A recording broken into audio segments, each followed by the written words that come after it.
Hello and welcome to the Game Football Podcast from the Times and Sunday Times. FIFA's president clings on for now. Despite calls from governing bodies and legendary players for Gianni Infantino to quit, he remains determined to fight on despite his failed plans to sell stakes in the World Cup. I'm Tom Clarke, and in part one of today's show, I'm joined by Martyn Ziegler, our chief sports reporter and the man who has led the way on this story since he broke it exclusively last week. Martyn, I want to go back to last week, not all the way back to your original exclusive on the Tuesday, but to the last time you and I chatted on Friday. It had been a remarkable couple of days, but we hadn't quite yet got to the point where FIFA themselves had scrapped those plans. That moment came later that night. You and I were chatting over message at 1 o'clock in the morning, probably even later. Just tell us your view, in your experience of how significant a moment that was in terms of covering these big organisations, for someone to have put a plan together and for it to have been revealed and scrapped so quickly. Yeah, I mean, it's kind of a bit of a flavour of the European Super League, wasn't it? These sort of big revolutionary football plans being put forward and they sort of collapse within a few days. Is that it had the same sort of flavour in a way? This was slightly different in that it was actually coming from the FIFA president himself, not a kind of breakaway group or so. I think that is slightly unprecedented, really.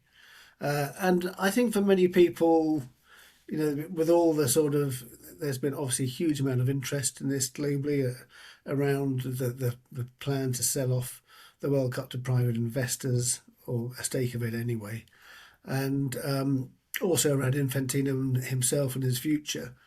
But I think for most people, the fact that the World Cup is now protected and it's not going to be subject to sort of such rigorous commercial access to, or to perhaps changing what this tournament is in the future. I think for many people that has been the most important development of this whole week.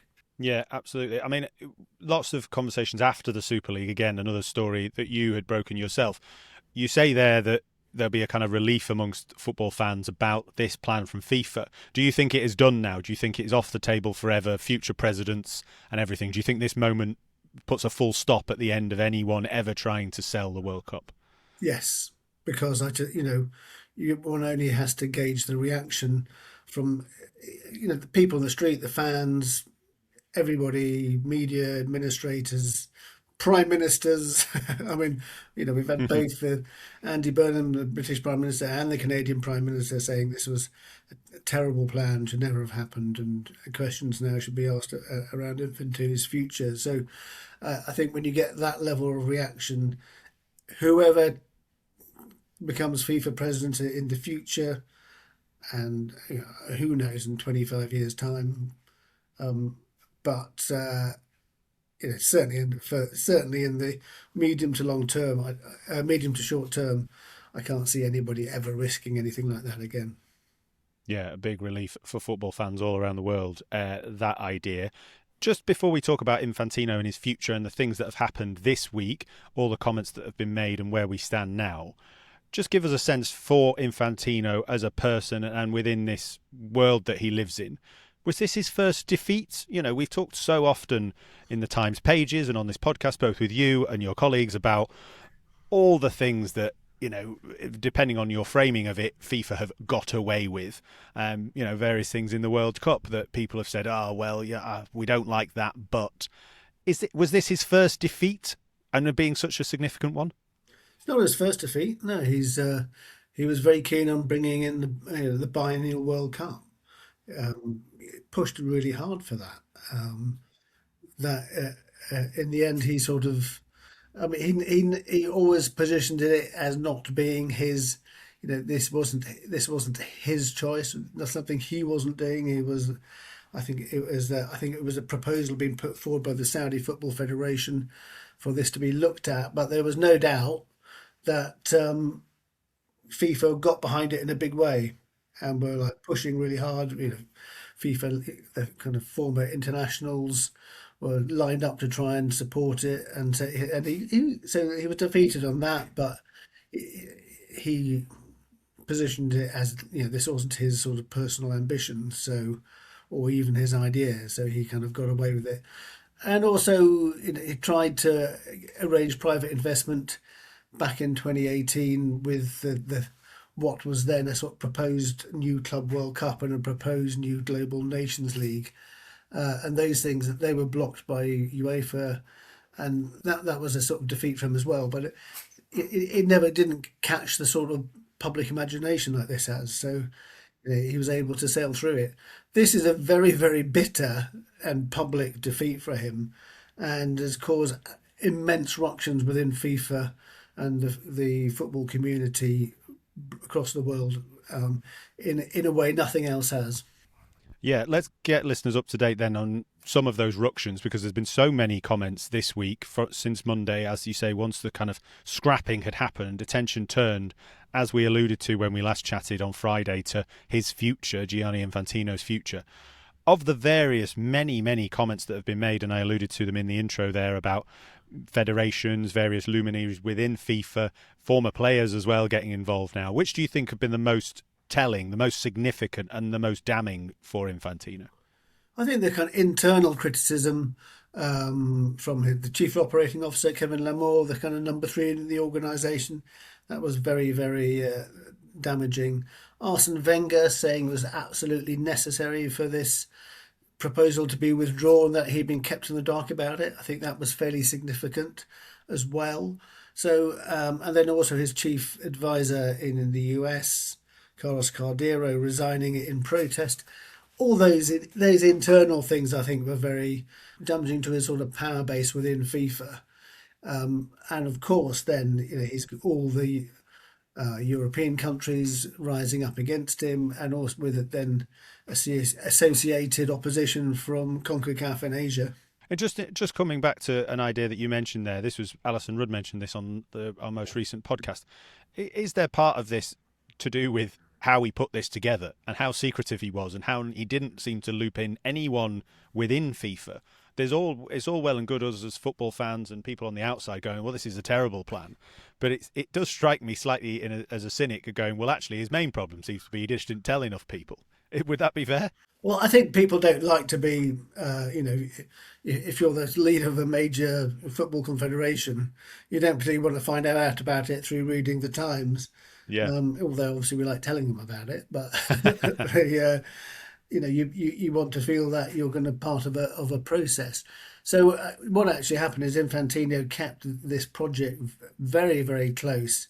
So basically, a couple of fairly low-ranking FIFA staff members were designated to sort of lead it from a FIFA point of view. So, right. Not Kevin Lamore, not the General Secretary, Matthias Grafstrom, not any FIFA Council members, not any FIFA Vice Presidents. So, I guess his rationale for that is he wanted to keep it under wraps, and I think he was worried that if word got out, then Europe and other confederations would immediately move to block it. So he wanted to get his plan in place where he could offer these financial incentives to the member associations to vote for it, and then he could sort of launch it. But obviously his plan was slightly scuppered. Certainly was. I mean, my last question to you last Friday was, what will Infantino do now? And you said then you think he might play for time. He certainly has been doing that. What exactly has he been up to in the last couple of days in terms of his movements and his decision making in terms of who he's been reaching out to? Yeah, he'd been in Morocco, called a sort of meeting of his loyal members of the management committee. So these are the sort of staff of FIFA who haven't criticised him effectively, apart from Matthias Grafstrom, who did attend, even though he had sent a sort of fairly critical email to the FIFA staff members. So he called them together in Morocco and Rabat, and put a sort of fairly punchy statement, but also apologising several times for the mistakes that he had made around the project, the FIFA Forward Enterprise project, which is selling off stakes in the World Cup to private investors. He admitted errors and mistake. He said there's going to be a review of those mistakes. I'm not quite sure what purpose that serves, but very much saying, it's business as usual. We continue, and so now the ball is I would say back in the court of UEFA and CONCACAF and Asia to see how they respond. Yeah, I mean, and we're recording this on Thursday. Just as a final then roundup for listeners, where do you think this goes now? What would it take? We've had so many comments, both within FIFA and from big names in the game, about his future. What would it take, or does he cling on until these elections that you've mentioned on the show before? What would be your summary of where we go next, Martyn? Well, the thing that I've always thought about Infantino resigning is, in a way, that there's nothing in it for him to resign. Right. Like his life is FIFA. That if he resigns, what is he going to do? So, is it worth him risking, staying on and losing in an election? For him, I would absolutely can see that's for him. That's probably the only pathway, because he probably hopes, so maybe I can recover all these people who had previously supported me, and I can get back, and we can all the people who've deserted us, perhaps we can we can persuade them to come back into the fold. And I'm sure there'll be various strategies, much of it revolving around money that to be distributed to the member associations, and he'll be thinking there's this proposal to increase the World Cup to 64 teams, which is due to be decided by FIFA. Is that something which could persuade some countries to support him? So there'll be all these things going around in his head, but he's been paid $6 million a year, which obviously for him, perhaps he doesn't think he should get more. But anyway, still quite a lot of money to turn down by resigning. So that is why I think he wants to stay. I mean, we'll see what happens if there's a kind of governance boycott by the other confederations to try and effectively make FIFA dysfunctional until he goes. That might have some effect, but I kind of think it's going to sort of drift on to these elections, and then he'll face a challenge from a kind of unity candidate, which his opponents will sort of draw somebody who they will back to run against him. Absolutely fascinating. Great to hear from the man behind the biggest story in football, Martyn Ziegler. Thank you very much for joining us on the Game podcast. Make sure, listeners, you're keeping track with the very latest on the Times website.